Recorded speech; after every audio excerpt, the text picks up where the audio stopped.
الحمد لله حمدا كثيرا طيبا مباركا عليه مباركا فيه كما يحب ربنا ويرضاه جل جلاله عم نواله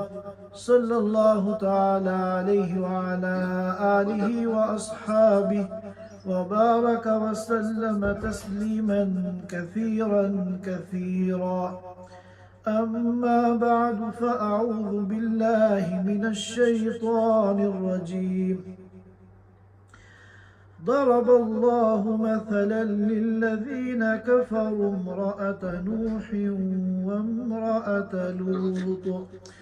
كانتا تحت عبدين من عبادنا صالحين فخانتاهما فلم يغنيا عنهما من الله شيئا وقيل ادخلا النار مع الداخلين وضرب الله مثلا للذين آمنوا امرأة فرعون إذ قالت رب ابن لي عندك بيتا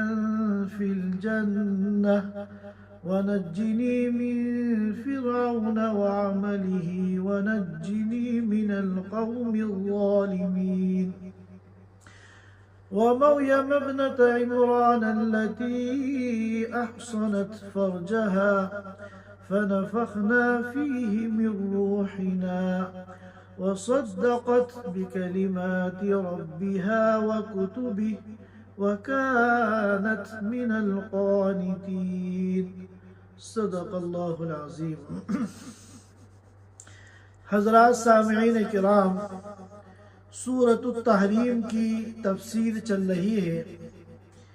آج اس سورۃ مبارکہ کا آخری درس ہے اور آخری آیات ہیں۔ اس سورۃ مبارکہ میں اللہ تعالیٰ نے ابتدائی آیتوں میں دور نبوی کے ایک واقعے کی روشنی میں نبی کریم صلی اللہ علیہ وسلم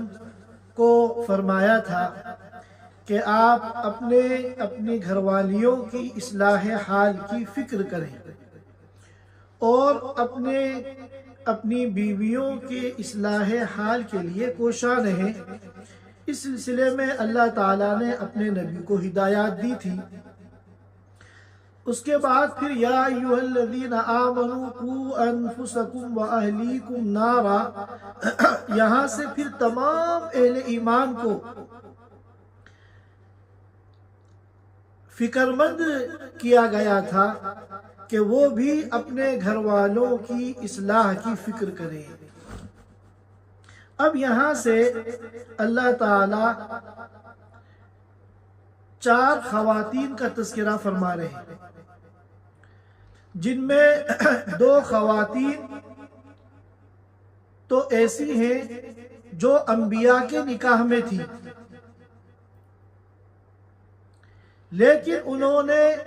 اپنے شوہروں کے ساتھ خیانت کی اور کفر اختیار کیا، جس کے نتیجے میں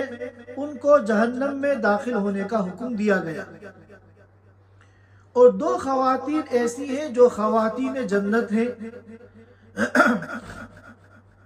اور انسانی تاریخ کی انتہائی معزز اور قابل احترام خواتین ہیں، اور ان میں ایک تو فرعون کی بیوی ہے اور دوسری مریم بنت عمران ہے، حضرت مریم بنت عمران ہیں۔ یہ 2 خواتین ایسی ہیں جنہوں نے اپنی اصلاح حال کی فکر کی اور اپنی اصلاح کر کے وہ اللہ کی رضا اور جنت کی مستحق بنی۔ تو پہلی 2 خواتین جو کہ گھرانہ نبوت کی ایک فرد ہیں اور نبی کی بیوی ہے، لیکن اس کے باوجود انہوں نے چونکہ اپنی اصلاح نہیں کی، لہذا نبی کی بیوی ہونے کے باوجود ان کو جہنم میں جانے کا حکم دیا جا رہا ہے۔ تو معلوم ہوا کہ انسان کا اگر اپنا عمل اچھا نہ ہو، انسان خود اپنی اصلاح کی فکر نہ کرے، تو کوئی نسبت کام نہیں آتی، کوئی خاندان کام نہیں آتا، کوئی حسب نسب کام نہیں آتا۔ چنانچہ یہ دونوں عورتیں تو انبیاء کی بیویاں ہیں اور انبیاء ان کے شوہر ہیں، مگر اتنا یہ قریبی رشتہ بھی ان کے کام نہیں آیا اور ان کو جہنم کا مستحق قرار دے دیا گیا۔ چنانچہ اللہ تعالیٰ فرماتے ہیں ضرب اللہ مثلا للذین کفروا امرأة نوح وامرأة لوط۔ اللہ تعالیٰ کافروں کے لیے مثال بیان کرتے ہیں دو عورتوں کی، امرأۃ نوح حضرت نوح علیہ السلام کی بیوی کی، اور وامرأۃ لوط اور لوط علیہ السلام کی بیوی کی۔ اللہ تعالیٰ ان دونوں عورتوں کی مثال بیان کرتے ہیں کفار کے لیے۔ حضرت عائشہ رضی اللہ تعالی عنہ فرماتی ہیں کہ ایک مرتبہ جبریل امین تشریف لائے اور انہوں نے آپ صلی اللہ علیہ وسلم کو بتایا کہ نوح علیہ السلام کی بیوی جن کا قرآن میں ذکر ہے ان کا نام واعلہ ہے، واو الف عین لام اور آخر میں تا مربوطہ واعلہ، اور فرمایا کہ لوط علیہ السلام کی بیوی جن کا ذکر قرآن میں ہے وامرأۃ لوط، ان کا نام والیہا ہے۔ تفسیر کی کتابوں میں مختلف اسماء لکھے گئے ہیں معمولی فرق کے ساتھ، لیکن یہ جو دو نام میں نے ذکر کیے ہیں یہ حضرت عائشہ رضی اللہ تعالی عنہ کی روایت میں ہیں، جن کو علامہ قرطبی نے تفسیر قرطبی میں نقل فرمایا ہے۔ تو اللہ تعالیٰ فرماتے ہیں ضرب اللہ مثلا للذین کفروا امرأۃ نوح وامرأۃ لوط۔ کافروں کے لیے اللہ مثال بیان کرتے ہیں نوح کی اور لوط کی بیویوں کی۔ پھر آگے فرماتے ہیں کانتا تحت عبدین من عبادنا صالحین، کہ یہ دونوں ہمارے بندوں میں سے دو نیک بندوں کے نکاح میں تھی، ہمارے بندوں میں سے دو نیک بندوں کے ماتحت تھی۔ ایک تو نوح علیہ السلام کی بیوی ہے جن کا نام ہے واعلہ، اور ایک لوط علیہ السلام کی بیوی ہے جن کا نام ہے والیہا۔ نبوی گھرانے کی ممبر ہے، نبی کی فیملی ممبر ہے، مگر انہوں نے کیا کیا؟ بجائے اپنی اصلاح کرنے کے اور ماحول نبوت سے فائدہ اٹھانے کے، انہوں نے فخانتاہما، انہوں نے ان دونوں بیویوں نے اپنے شوہروں کے ساتھ خیانت کی۔ خیانت کا ایک مطلب تو یہ ہے کہ یہ اپنے شوہروں پر جو کہ اللہ کے بھیجے ہوئے نبی تھے ان پر ایمان نہیں لائے اور اپنے دل کے اندر کفر کو چھپائے رکھا۔ اور دوسری خیانت یہ ہے کہ نوح علیہ السلام کی جو بیوی تھی واعلہ، وہ نوح علیہ السلام کے راز چوری چھپے مخالفین کو اور دشمنوں کو پہنچاتی تھی، گویا کہ اپنے شوہر کے خلاف سازش میں وہ شریک ہوتی تھی، اور نبی کے جو دشمن تھے، مخالفین تھے، چوری چھپے خفیہ طور پر ان کی مدد کرتی تھی۔ اور لوط علیہ السلام کی جو بیوی تھی والیہا، یہ بھی لوط علیہ السلام کی منکر تھی، ان پر ایمان نہیں لائی اور دل کے اندر کفر کو چھپایا، اور اندرون خانہ یہ دشمنوں سے ملی نہیں، یہاں تک کہ لوط علیہ السلام کے پاس انہوں نے کیا خیانت کی کہ لوط علیہ السلام کے پاس جو فرشتے آتے تھے اللہ کے، جو خوبصورت مردوں کی شکل میں آتے تھے، تو یہ اپنی قوم کو ان کے بارے میں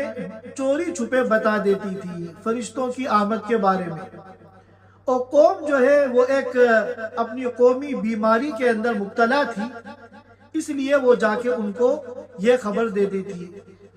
کہ ان کے پاس جو ہے اس طرح کے لوگ آئے ہیں۔ فَخَانَتَاهُمَا، ان دونوں نے اپنے اپنے شوہروں کے ساتھ خیانت کی، لیکن فَلَمْ يُغْنِيَا عَنْهُمَا، میاں بیوی کا رشتہ کتنا پاورفل ہوتا ہے، کتنا طاقتور ہوتا ہے، لیکن جب ان عورتوں نے اپنی اصلاح نہیں کی تو یہ رشتہ ان کے کام نہیں آیا۔ فَلَمْ يُغْنِيَا عَنْهُمَا، یہ دونوں نبی ان کے کام نہیں آئے، مِنَ اللَّهِ شَيْئًا، اللہ کے عذاب سے بچانے میں۔ وَقِيلَ، اور ان دونوں سے کیا کہا گیا، اُدْخُلَا، تم دونوں داخل ہو جاؤ، النار، جہنم کے اندر، مع الداخلین، جہنم میں داخل ہونے والوں کے ساتھ۔ علامہ قرطبی رحمۃ اللہ علیہ فرماتے ہیں کہ اس میں تنبیہ ہے اس بات پر کہ قیامت کے دن انسان کی جو نجات ہوگی وہ اس کے اپنے ایمان اور اعمال کی بنیاد پر ہوگی، وہاں کوئی حسب نسب، وہاں کوئی رشتہ، وہاں کوئی تعلق جو ہے کام نہیں آتا۔ وَأَن لَيْسَ لِلْإِنسَانِ إِلَّا مَا سَعَى، قرآن نے صاف لفظوں میں کہہ دیا انسان کے وہی کام آئے گا جو وہ خود کرے گا۔ اور پھر فرماتے ہیں کہ کفار مکہ حضور پاک صلی اللہ علیہ وسلم کا مذاق اڑاتے تھے اور یہ کہتے تھے کہ اگر محمد سچے ہیں اور واقعتاً آخرت میں ہمیں عذاب کا سامنا کرنا پڑے گا جیسا کہ محمد کہہ رہے ہیں، تو پھر بھی ہمیں ٹینشن لینے کی کوئی ضرورت نہیں ہے، کیونکہ یہ محمد جو ہیں یہ ہمارے رشتہ دار ہیں، ہم بھی قریش قبیلے قریش کے ہیں، یہ بھی قبیلے قریش کے ہیں، ہماری رشتہ داریاں ہیں محمد سے، لہٰذا اس رشتہ داری کی بنیاد پر محمد ہم کو بچا لیں گے۔ تو اللہ تعالیٰ نے صاف لفظوں میں فرما دیا اور کلیئر کر دیا کہ ای خیالستو محالستو جنون، کہ یہ تمہاری خام خیالی ہے، قیامت کے دن کوئی رشتہ کام نہیں آئے گا، کوئی رشتہ داری کام نہیں آئے گی۔ تمہارے سامنے یہ دو انبیاء کی بیویاں ہیں، انہوں نے خیانت کی اور نبوت کا انکار کیا، تو نبی کی بیوی ہونے کے باوجود ان سے کیا کہا گیا، قیل ادخل النار مع الداخلین، کہ جہنم میں جانے والوں کے ساتھ ساتھ تم بھی جہنم کے اندر داخل ہو جاؤ۔ اور اس کے بعد اللہ تعالیٰ دو نیک خواتین کا ذکر فرما رہے ہیں، دو خواتین جنت کا ذکر فرما رہے ہیں۔ فرمایا وَضَرَبَ اللَّهُ مَثَلًا لِّلَّذِينَ آمَنُوا امْرَأَتَ فِرْعَوْنَ،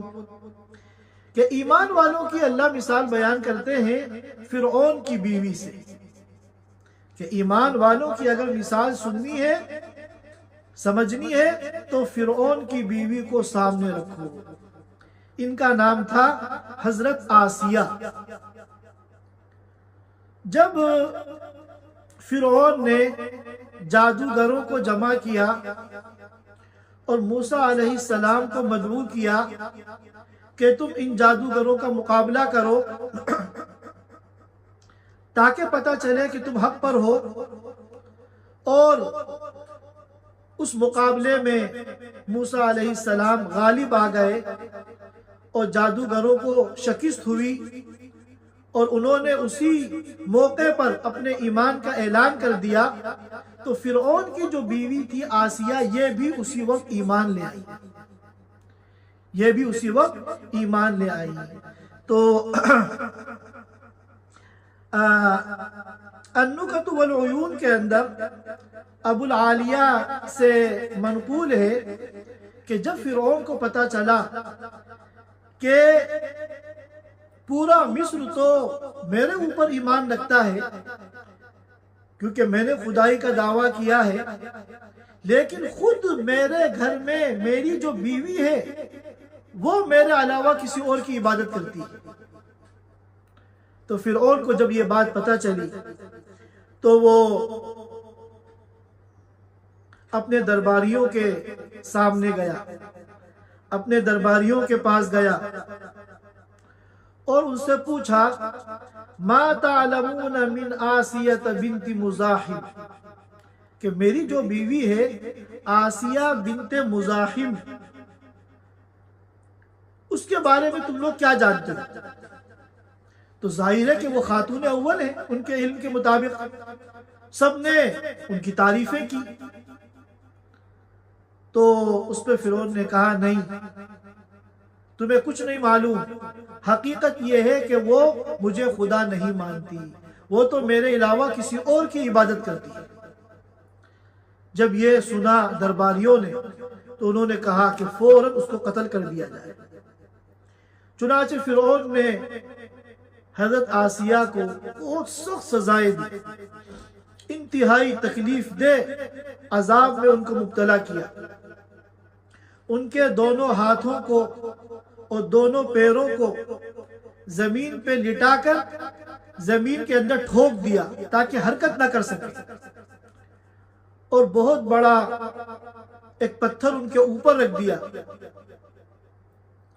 تاکہ یہ تکلیف ناقابل برداشت بن جائے، اور پھر ارادہ کیا کہ ایک بہت بڑا اور بہت بھاری پتھر اوپر سے ان کے سر کے اوپر پھینکا جائے تاکہ سر جو ہے بالکل کچل جائے۔ تو حضرت آسیہ نے اللہ تعالیٰ سے دعا کی، چنانچہ قرآن کہتا ہے اِذْ قَالَتْ رَبِّ ابْنِ لِي عِندَكَ بَيْتًا فِي الْجَنَّةِ وَنَجِّنِي مِنْ فِرْعَوْنَ وَعَمَلِهِ وَنَجِّنِي مِنَ الْقَوْمِ الظَّالِمِينَ، کہ اے میرے رب میرے لیے جنت میں ایک گھر تعمیر فرما، جنت میں میرا محل اور میرا ٹھکانہ بنا دے، اور مجھے نجات عطا فرما فرعون سے اور اس کے عمل سے۔ عمل سے کیا مراد ہے؟ بعض نے کہا اس کے کفر سے، یعنی اس کی ضلالت اور گمراہی سے میری حفاظت فرما، اور بعض نے فرمایا کہ عمل سے مراد ہے اس کا عذاب، کہ فرعون کے عذاب سے جو ایک بڑا بھاری پتھر ایک زندہ انسان کے سر پہ پھینکنے جا رہا ہے، اس عذاب کی تکلیف سے میری حفاظت فرما۔ چنانچہ روایتوں میں آتا ہے کہ جب انہوں نے یہ دعا کی تو ان کو ان کا جنت کا جو محل زیر تعمیر تھا وہ دکھلایا گیا، تو جنت میں اپنا محل دیکھ کر ان کو اتنی خوشی ہوئی کہ اتنی تکلیفوں کے باوجود ان کے چہرے پہ مسکراہٹ آ گئی۔ تو فرعون نے جب یہ دیکھا تو لوگوں سے کہا کہ دیکھو میں کہہ رہا تھا نا کہ یہ پاگل ہے، یہ مجنون ہے، اتنی تکلیفوں کے باوجود یہ ہنس رہی ہے۔ اور پھر وہ پتھر سر پر گرنے سے پہلے اللہ تعالیٰ نے ان کی روح کو قبض کر لیا، اور اس عذاب کی تکلیف سے اللہ تعالیٰ نے ان کو نجات عطا فرمائی۔ امام طبرانی نے معجم کبیر کے اندر حضرت معاذ رضی اللہ تعالیٰ عنہ کی روایت نقل کی ہے کہ حضرت خدیجہ رضی اللہ تعالیٰ عنہ جب مرض الوفات میں تھی اور بالکل اس دنیا سے جانے کا ان کا وقت قریب تھا، تو اللہ کے رسول صلی اللہ علیہ وسلم نے ان سے فرمایا کہ تم جس چیز کو اپنے لیے مصیبت یا پریشانی سمجھ رہی ہو، اللہ تعالیٰ نے اس کے اندر تمہارے لیے خیر رکھی ہے، لہذا اس موت کو، اس وقت موعود کو جو تمہارا آ گیا ہے، اس کو کوئی مصیبت یا بلا یا پریشانی کی چیز نہ سمجھو، بلکہ اس میں اللہ نے تمہارے لیے خیر رکھی ہے۔ اور پھر فرمایا کہ جب تم جنت میں جاؤ گی تو جنت کی خواتین میں آسیہ امرأت فرعون، آسیہ بنت مزاحم اور مریم بنت عمران، ان دونوں سے میرا سلام کہنا۔ جب تم جنت میں جاؤ گی اور خواتین جنت سے تمہاری ملاقات ہوگی تو ان دو خواتین سے جو ہے میرا سلام کہنا۔ اس کے بعد یہ تو پہلی مثال ہے حضرت آسیہ کی، آسیہ بنت مزاحم جو کہ فرعون کی بیوی تھی۔ پھر دوسری مثال دی وَمَرْيَمَ ابْنَتَ عِمْرَانَ الَّتِي أَحْصَنَتْ فَرْجَهَا فَنَفَخْنَا فِيهِ مِنْ رُوحِنَا، اور ایمان والوں کی اللہ نے مثال بیان کی ہے دوسری، کیا بیان کی ہے؟ مریم بنت عمران الَّتِي أَحْصَنَتْ فَرْجَهَا، جنہوں نے اپنی آبرو کی، اپنی عزت کی، اپنی عصمت کی حفاظت کی۔ فَنَفَخْنَا فِيهِ مِنْ رُوحِنَا، چنانچہ ہم نے ان کے اندر اپنی طرف سے روح پھونکی، اور اللہ کی طرف سے اس روح پھونکنے کے نتیجے میں اللہ نے ان کو بیٹا عطا کیا، اور وہ بیٹا اللہ تعالیٰ کا نبی بنا، حضرت عیسیٰ علیہ السلام، عیسیٰ ابن مریم۔ اسی لیے دنیا میں جو بھی کوئی پیدا ہوتا ہے تو ماں باپ کے ملنے کے نتیجے میں پیدا ہوتا ہے، لیکن عیسیٰ علیہ السلام جو پیدا ہوئے وہ بغیر باپ کے، اللہ تعالیٰ نے اپنے حکم سے پھونک ماری ان کی حضرت مریم میں، جس سے عیسیٰ علیہ السلام پیدا ہوئے۔ اسی لیے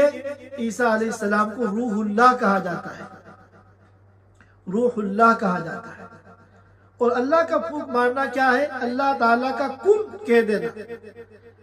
وَمَنْ إِذَا أَرَادَ شَيْئًا، اللہ تعالیٰ جب کوئی چیز چاہتے ہیں، وَمَنْ إِذَا أَرَادَ شَيْئًا قَالَ لَهُ كُن، تو اللہ کن کہتے ہیں اور وہ ہو جاتا ہے۔ تو چنانچہ لفظ کن کے نتیجے میں عیسیٰ علیہ السلام پیدا ہوئے۔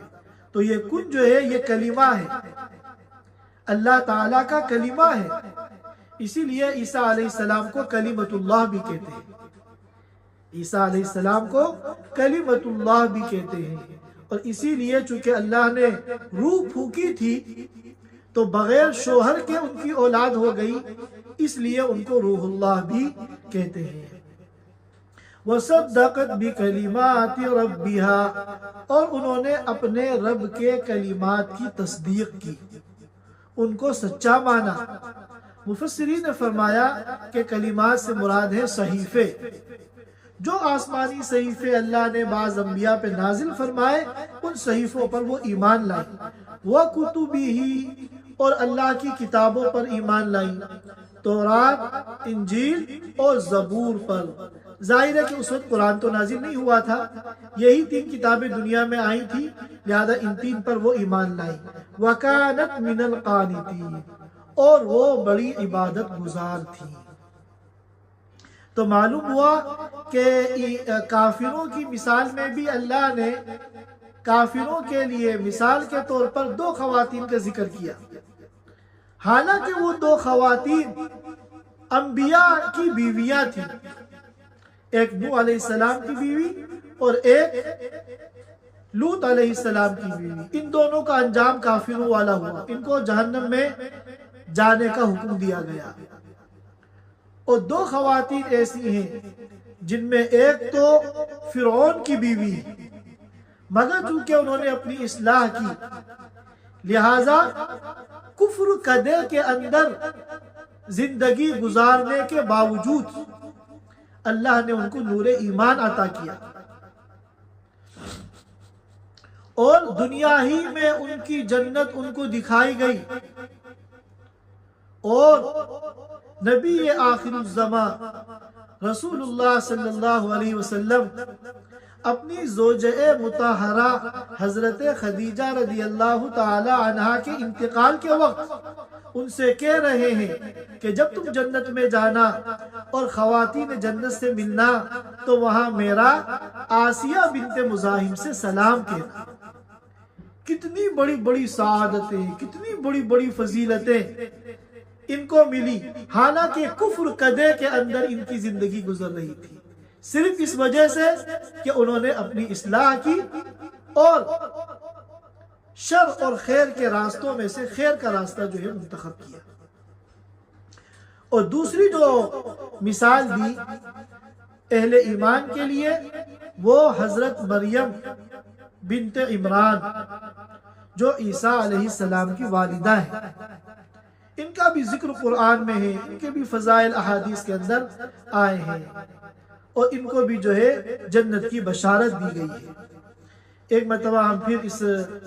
ان آیات کا ترجمہ سن لیتے ہیں۔ اور اللہ تعالیٰ نے کافروں کی مثال بیان کی، کافروں کی مثال کو بیان کیا نوح علیہ السلام کی بیوی اور لوط علیہ السلام کی بیوی کے طور پر، یعنی کافروں کی مثال کے طور پر اللہ تعالیٰ نے ان دونوں کا ذکر کیا۔ کانتا تحت عبدین، یہ ہمارے بندوں میں سے دو نیک بندوں کے ماتحت تھی، یعنی ان کی بیوی تھی، لیکن فخانتاہما، ان دونوں نے اپنے شوہروں کے ساتھ خیانت کی۔ فلم یغنیا عنہما من اللہ شیئا، تو ان کے شوہر ان کے کام نہیں آئے اللہ کے عذاب سے بچانے میں۔ وَقِيلَ ادْخُلَ النَّارَ مَعَ الدَّاخِلِينَ، اور ان دونوں خواتین، ان دونوں عورتوں سے کہا جائے گا کہ تم جہنم میں جاؤ، جہنم میں جانے والوں کے ساتھ۔ اور ایمان والوں کی مثال کے طور پر اللہ نے ذکر کیا فرعون کی بیوی کا، آسیہ بنت مزاحم کا،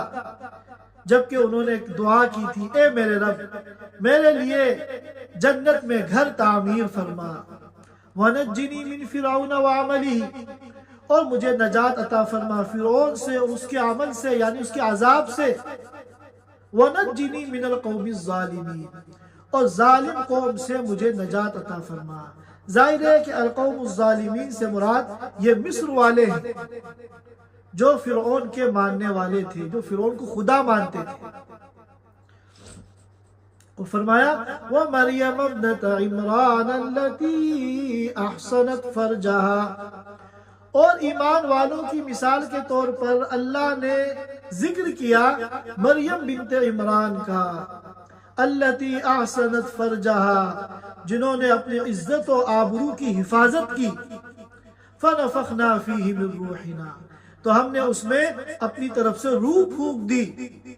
وَصَدَّقَتْ بِكَلِمَاتِ رَبِّهَا، اور یہ ایمان لائی، تصدیق کی انہوں نے اپنے رب کے کلمات کی، یعنی اپنے رب کے صحیفوں کی، وَكُتُبِهِ، اور رب کی طرف سے جو کتابیں نازل ہوئی ہیں مختلف انبیاء پر ان کی، وَكَانَتْ مِنَ الْقَانِتِينَ، اور یہ عبادت گزار لوگوں میں سے تھی۔ یہ سورت کی آخری آیات کا مفہوم و ترجمہ تھا۔ اللہ تعالیٰ نے اس سورت مبارکہ میں جس طرح ہر ایک کو متوجہ کیا ہے کہ ہر ایک کو اپنی اصلاح کی فکر کرنی ہے، جب تک تم اپنے کو نہیں بدلو گے اللہ تمہیں نہیں بدلے گا۔ ان اللہ لا یغیر ما بقوم حتی یغیروا ما بانفسہم، جب تک ہم خود اپنی اصلاح کی فکر نہیں کریں گے تو اللہ بھی ہماری اصلاح نہیں کریں گے، چاہے کتنا اعلیٰ خاندان ہو، چاہے کتنا دیندار گھرانہ ہو، چاہے کتنی بزرگوں کے ساتھ نسبت ہو، یہ سب کچھ کام نہیں آئے گا۔ سب سے زیادہ اور سب سے اونچا اگر کوئی واسطہ ہو سکتا ہے تو وہ نبی کا ہو سکتا ہے، اور سب سے اچھا دینی ماحول اگر ہو سکتا ہے تو وہ کسی نبی کے گھر میں ہو سکتا ہے۔ تو جن عورتوں نے اپنی اصلاح نہیں کی تو نبی کے ساتھ ان کی رشتہ داری اور قرابت اور نبی کے گھر کا دینی ماحول، یہ قیامت کے دن ان کے کام نہیں آیا۔ لہذا ہر ایک کو ہر وقت اپنی اصلاح کی اور اپنے گھر والوں کی اصلاح کی فکر کرنی چاہیے۔ ہر ایک کو اس کا اپنا عمل کام آئے گا۔ فَمَن يَعْمَلْ مِثْقَالَ ذَرَّةٍ خَيْرًا يَرَهُ، جو رائی کے برابر بھی کوئی نیک کام کرے گا تو قیامت کے دن اس کا بدلہ پائے گا۔ وَمَن يَعْمَلْ مِثْقَالَ ذَرَّةٍ شَرًّا يَرَهُ، اور جو رائی کے برابر بھی کوئی برا کام کرے گا اس کا انجام اور اس کی سزا وہ جنت میں پائے گا۔ لہذا ہم ہر وقت اپنا محاسبہ کریں